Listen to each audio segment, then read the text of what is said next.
Hello bachcho, let's read out the question first. Find the sum of n terms of the series 2 by 1 into 5 minus 4 by 5 into 7 plus 8 by 7 into 17 minus of 16 by 17 into 31 plus 32 by 31 into 65 minus up to that dash.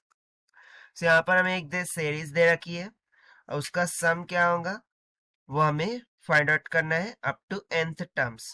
तो चलिए start करते हैं की concept से।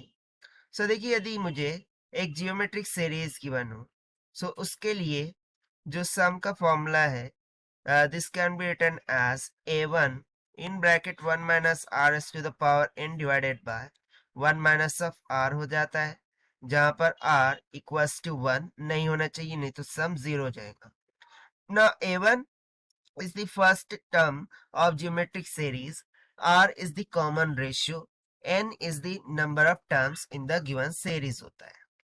तो चलिए इस फॉर्मूले का यूज करके हम देखते हैं फाइनली यहाँ सॉल्यूशन से। तो सबसे पहले मैं सीरीज को राइट डाउन कर लेता हूँ कि 2 बाय 1 इंटू 5 माइनस का 4 बाय 5 इंटू 7 प्लस में 8 बाय 7 इंटू 17 माइनस का 16 बाय 17 इंटू 31 प्लस में 32 by 31 into 65 plus up to that dash sorry minus up to that dash. इस तरीके से सीरीज हमें दे रखी है। तो यदि मैं गौर से इस सीरीज को ऑब्जर्व करूं सो ऊपर में इवन सीरीज चल रहा है 2 4 8 16 32 यानी कि 2 raise to the power n ये चल रहा है, जबकि जो डिनोमिनेटर है उसमें 2 raise to the power n minus 1 and 2 raise to the power n plus 1 चल रहा है।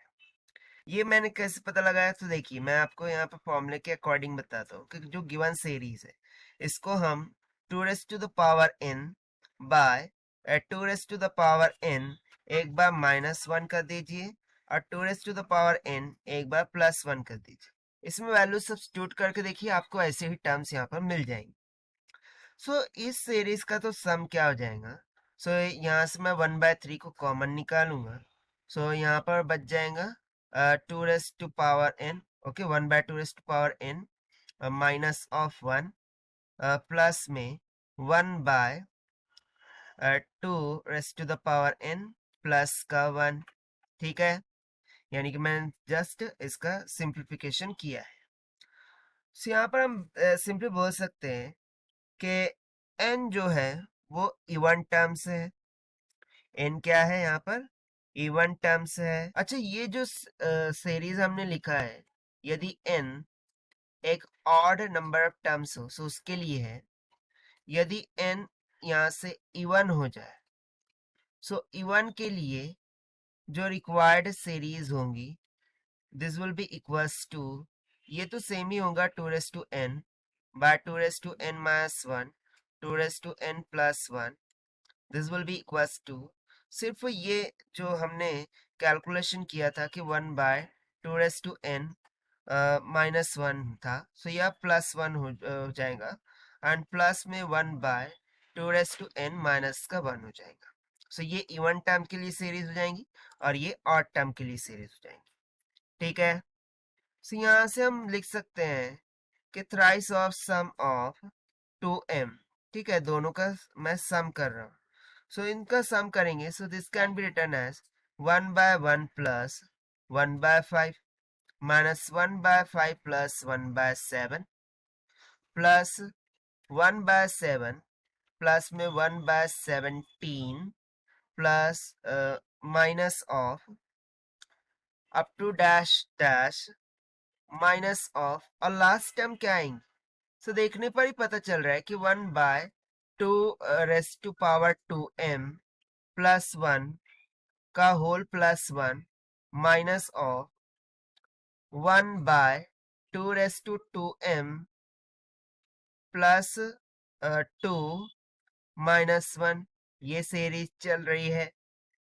ठीक है, एंड सिमिलरली फर्दर सिंप्लीफाई करेंगे so thrice of s2m this will be equals to 1/1 plus 1/5 minus of 1/5 plus 1/7 plus up to that dash plus 1 by 2 raised to power 2m plus 1 minus of 1 plus में 1 by 2 raised to power 2m plus 2 plus में 1, यानी कि ये ऊपर वाला odd के लिए और ये नीचे वाला अगेन इवन के लिए हो जाएगा सिंप्लीफिकेशन करने पर। तो यहाँ से हम बोलेंगे कि after combining the even and odd sum, मुझे टोटल सम कितना मिल जाएगा, thrice of S of N, and this will be equals to 1 plus में minus 1 raise to the power n plus 1 by 2 raise to the power n plus 1 plus में minus of 1 raise to the power n plus 1 की equal. तो देखिए यही हो जाएगा हमारा final answer for this question, जो कि हमने सॉल्व किया है by using the conceptual formula of sum of the geometric series. So this is the required solution. I hope you understood well. Best of luck. Thank you.